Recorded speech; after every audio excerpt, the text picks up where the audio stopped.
So you made some headlines this week. What are your thoughts on the National Guard potential of deployment to Chicago? Well, I think maybe they might be 10 or 15 years late. You know, this battle has been going on for so long. You know, the Democratic Party have failed the citizens of Chicago and the state of Illinois, and a lot of other places that are related to the crime, the violence, stuff that's going on. I support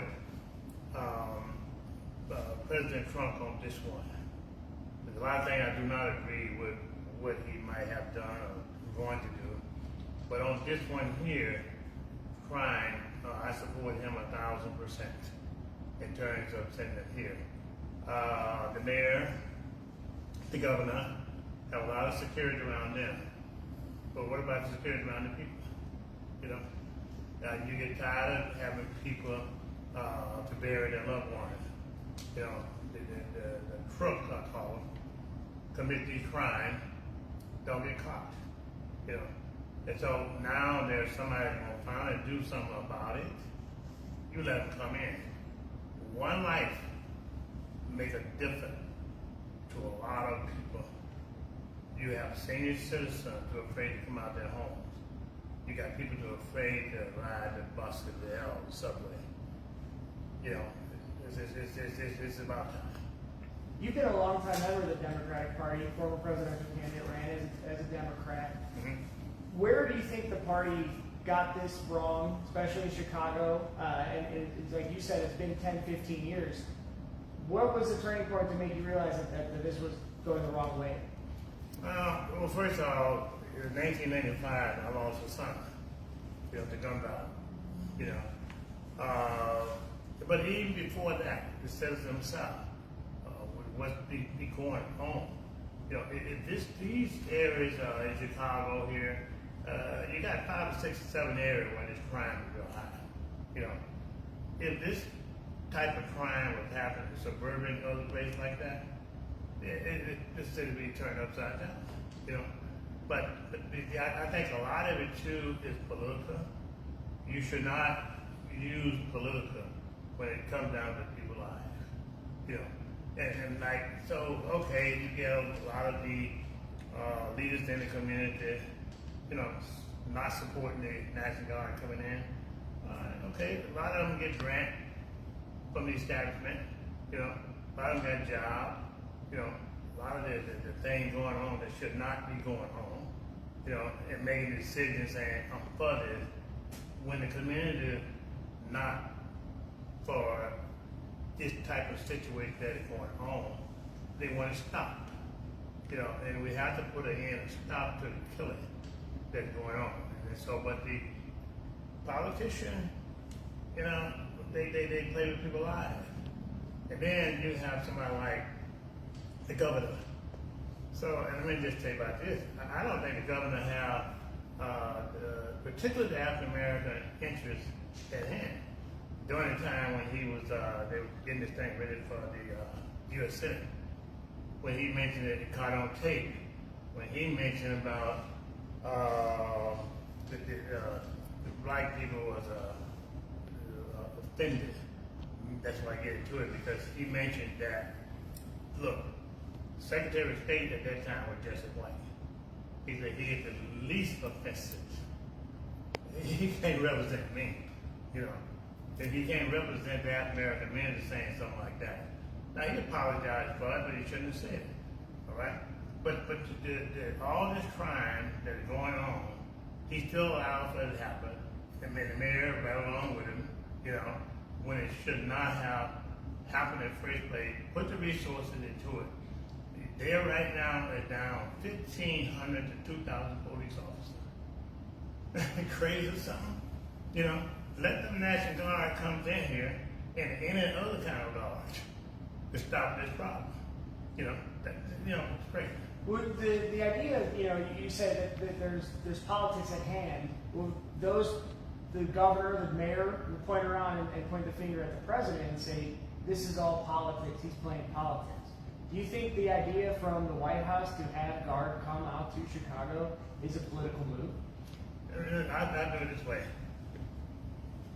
Anything that saves a human being life, political and non-political, let it come on. You don't say last week 20 people in Chicago or more got shot, 5 of them got killed, 600 some of them that committed gun violence this year or something like that. Political or non-political, I ain't here to judge on that. But I am here to judge and saying, look, politics should not play any role in one who lose their life. Why would the mayor and the governor, in your opinion, turn away a hand that's reaching out to help? What's behind that?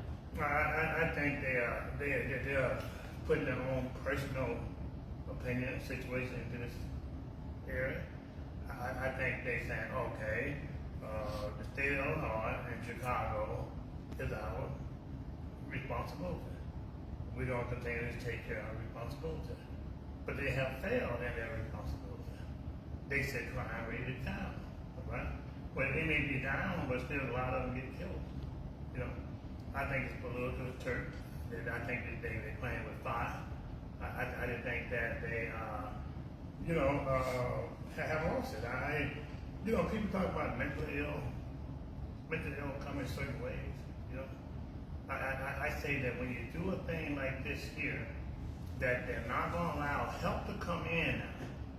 They're down 1,500 to 2,000 police officers, right? They don't want the president of the United States to bring security guard in because of politics, whatever it may be. I think that's mentally ill. I do. When they say, the crime's down, there is a drop since last year, and the COVID highs we saw, but the crimes, the numbers we're seeing are around 2019, 2014, 2015, teens levels. So the crime is still happening, but they're just able to point at it to the lower numbers in recent years. Is there an understanding, do you think, from these elected officials that there is still a crime problem in Chicago? I think that they know there's a crime problem in Chicago. If it wasn't, why would they have all these police secured around them? This mayor have 100 and some odd police officers secured around him. I don't know how many the governor have. If crime was okay, be like Mayberry and Griffin. He didn't have no police guard around him. So they ain't be like Mayberry, But they know that is a problem, but it's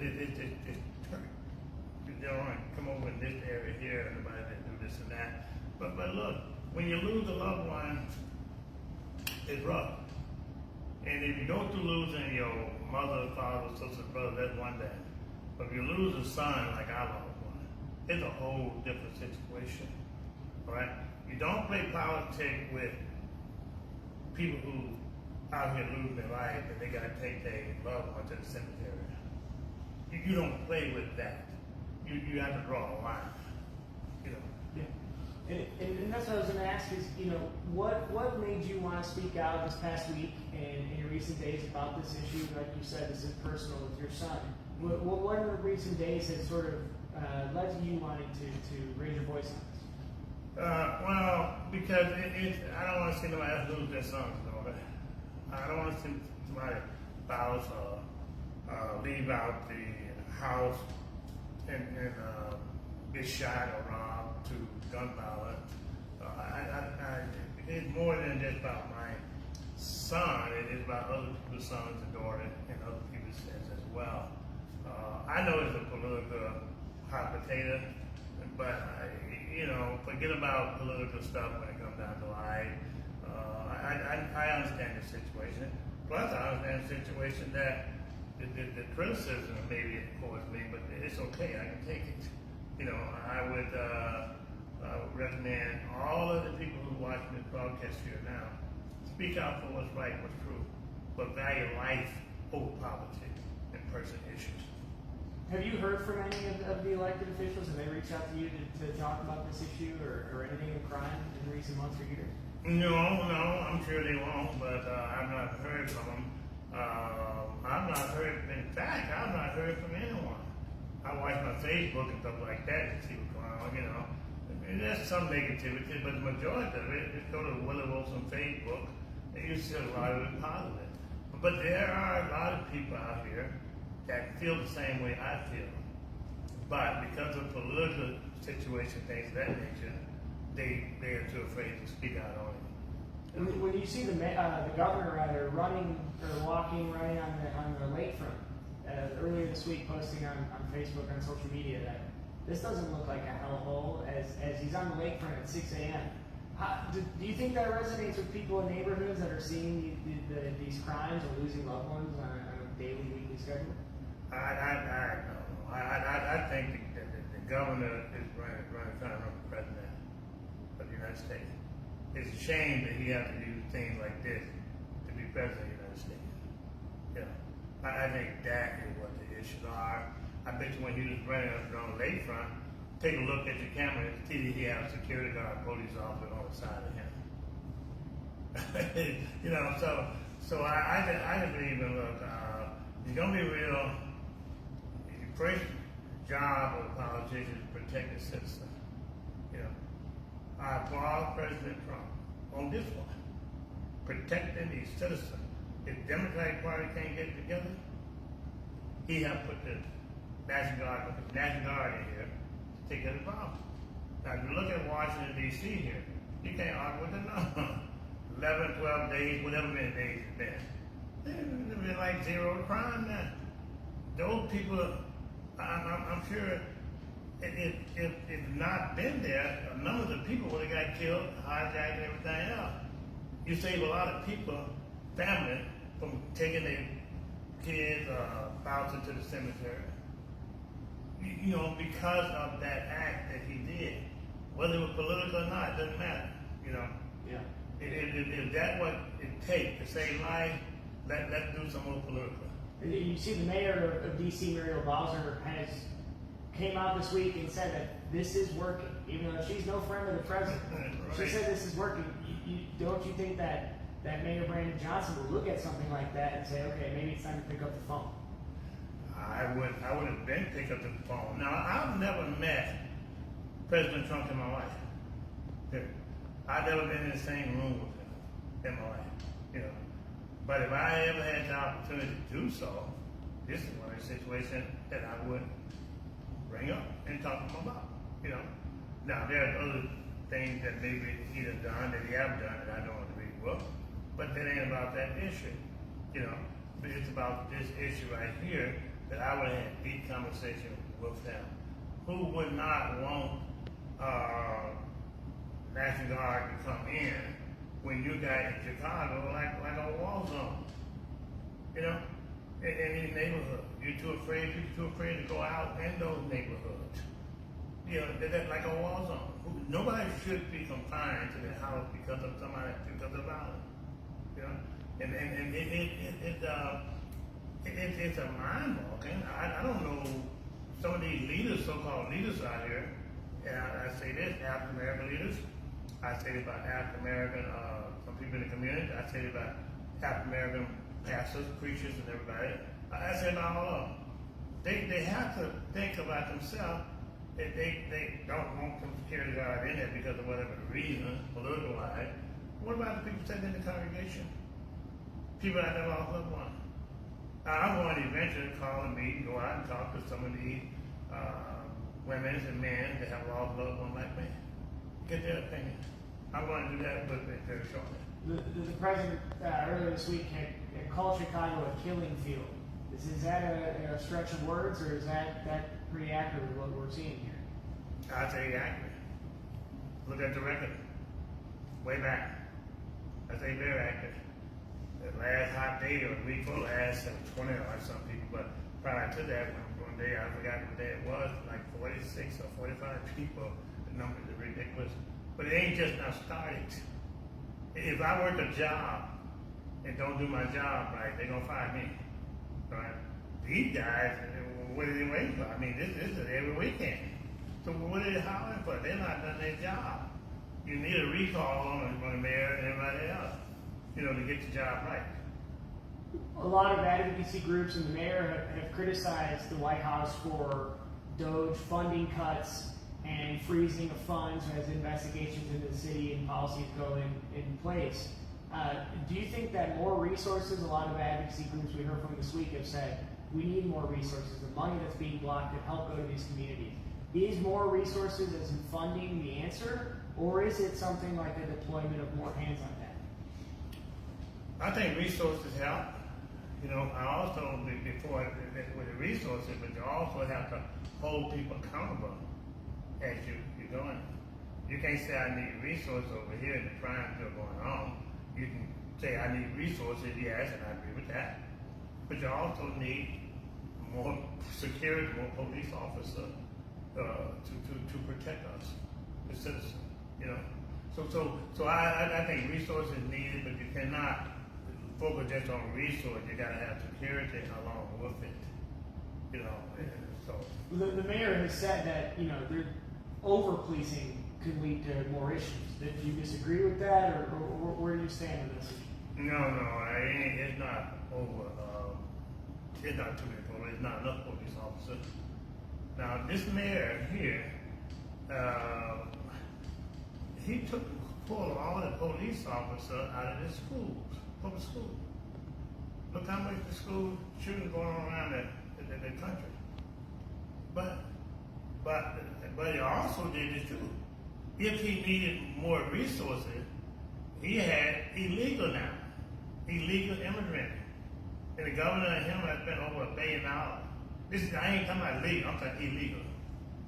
Have put those $1 billion over there with illegal immigrants. Why couldn't they took those $1 billion and put down more resources to bring officers in and or whatever you need to do to put the other resources in to help the neighborhood? That's sort of the next step of this is we're seeing reporting come out that ICE activity is going to expand in Chicago. Is that an issue that you sort of are in line with the president on? I know there's things you said that you're not. The addition of more federal immigration enforcement in Chicago. What's your take on that? Let me put it this way. When I go to, first of all, I'm in agreement with the president on that. Okay? When I go to China, different places around the country, I can't get in the country unless I got a visa. All right? I have to look, if somebody come in my house, I want to know who coming in my house. All right? If you don't know who coming in the country, citizens are afraid and very nervous. Look, I can appreciate him having the ICE to come in here, the people that have not came in the proper way to take action on that. I can appreciate that. I want to know who I'm around. I want to know if my kid is out at night or during the day. I want to know who they are. All right. So I'm in support of ICE.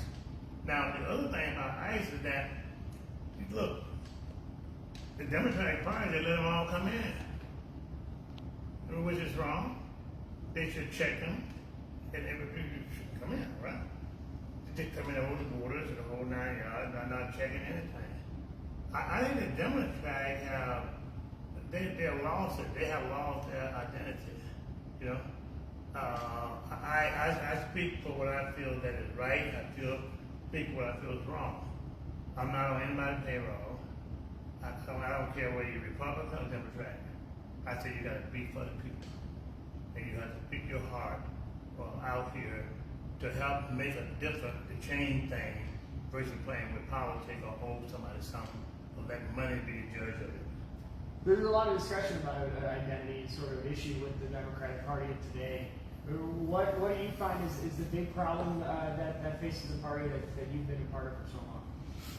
Well, I have been a part of the Democratic Party for a while. When I ran for president of the United States, they wouldn't allow me to even get on the ballot in South Carolina, Iowa, New Hampshire. It's a dirty game, politics. I dropped them in. That's been 10, 15 years ago. And look, I'm an American citizen. I'm born here. I pay a lot of taxes. but it won't allow me to be on a ballot in Iowa and all these places. Now we did get in 10, 12, 15 states, but it was because of the party itself kept me, off and things of that nature, and I dropped them then, all right? Now, I'm not saying that the Republican Party is any better than the Democrats, all right? But I am saying this, and that is that both parties has their ups and has their downs. Each party has some good, each party has some bad, all right? For example, USA aid today that was cut, I didn't support that, even though maybe the money has been abused somewhat, okay? But white collar crime might have been abused more than that, all right? The aid, a lot of people gonna live off that, and a lot of people gonna die when they cut off. I didn't agree with the cut laying all the people off. That's another way to deal with it. I didn't agree with the terrorists. I'm a business person. I got hit with terrorists and still hit with it now. But they put all business out of business. So that maybe I agree with the theory why he wanted to do it, but I said use a different approach that don't hurt families and destroy business. And I hope you would take a look at that. With the National Guard and the pending deployment here, you had other former mayoral candidates in Chicago say that, like Jamal Green, who said if a Democrat were in the White House, like President Obama was, and he was calling for the same sort of intervention, there wouldn't be the criticism that the president has gotten. Is this because Trump is doing it, this is why we're against it? I think the Democratic Party, they should have done it a long time ago. Now I think that because President Trump is doing what he's done, which is popular among people, they need to feel secure. I think it was political with the Democratic Party, reason why they perhaps didn't do it. Want to get in office in 4 years. I think they underestimate, they lost touch with the community that was shown by the election. Yes, President Obama, when he was in there, could have called for help then. He happened to be the first African American president, and these are happening in Chicago, his home city. It didn't get the problem fixed. If you needed to put more resources in here, he should have done that. All right. But first of all, you have to bring police officers in here along with resources. You shouldn't do one without the other, because I think it takes both resources and holding people accountable. Democratic state leaders have made their stance on this clear. You're a businessman. You talk to a lot of people living in daily grind.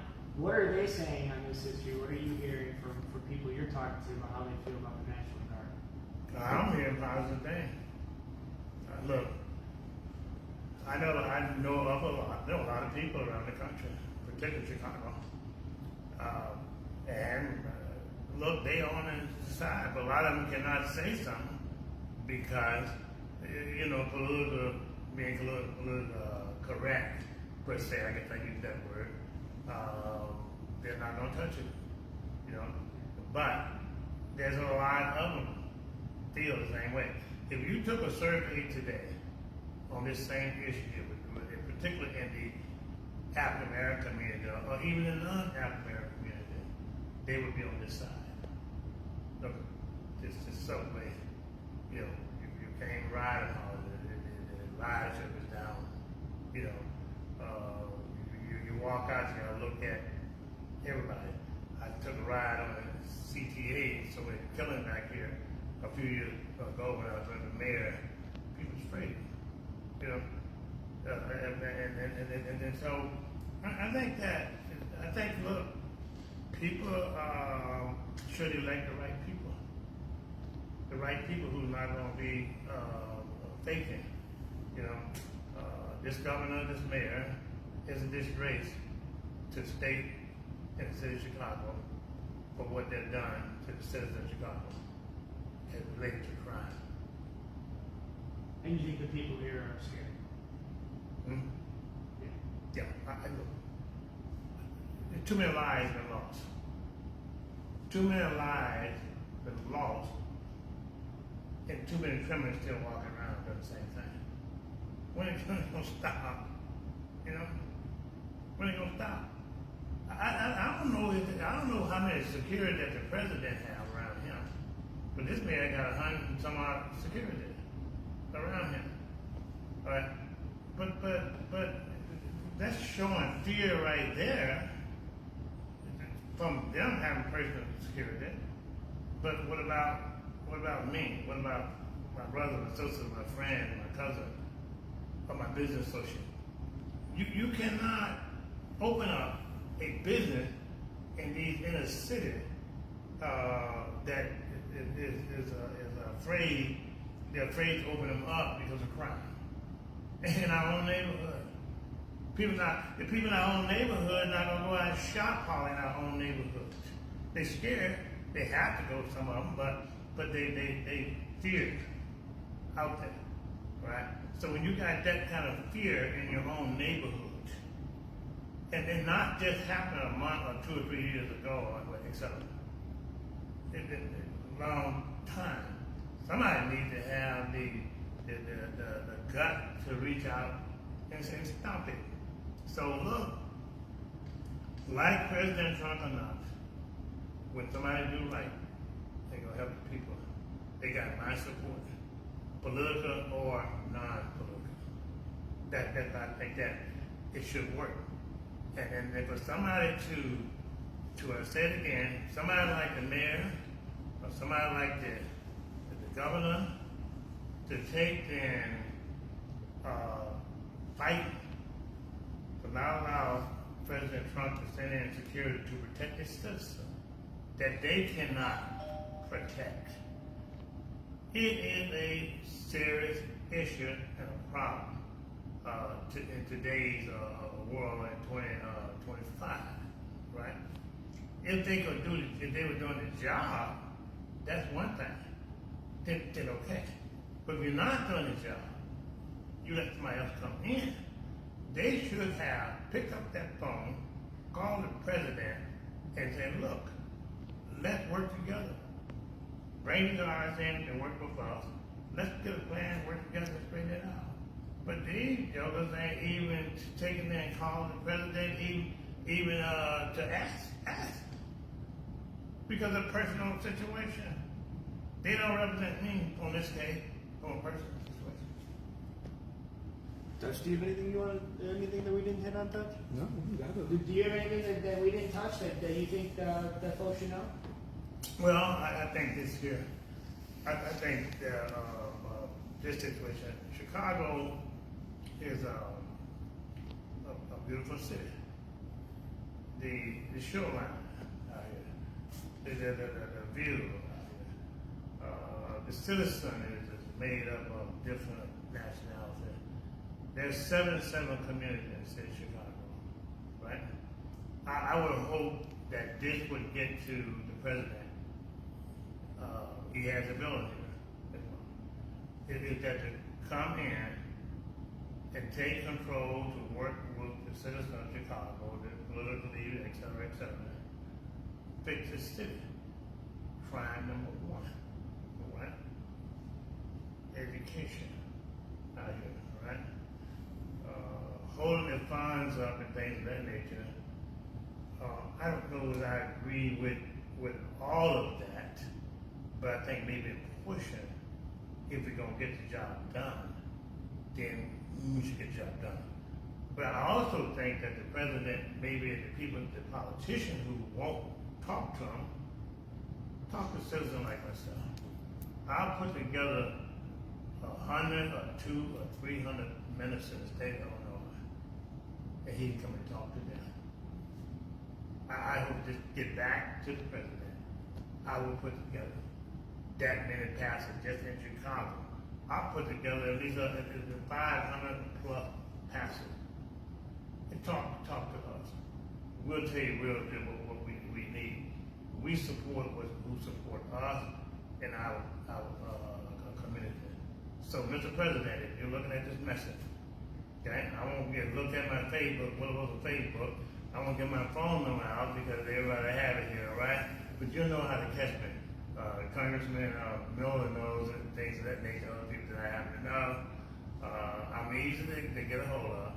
I challenge you to reach out and then call me because you have right now, at this particular moment here, on this issue, you have a great friend. And then God bless you. Thank you very much. Appreciate you, sir. Thank you very much. All right, thank you. Appreciate it.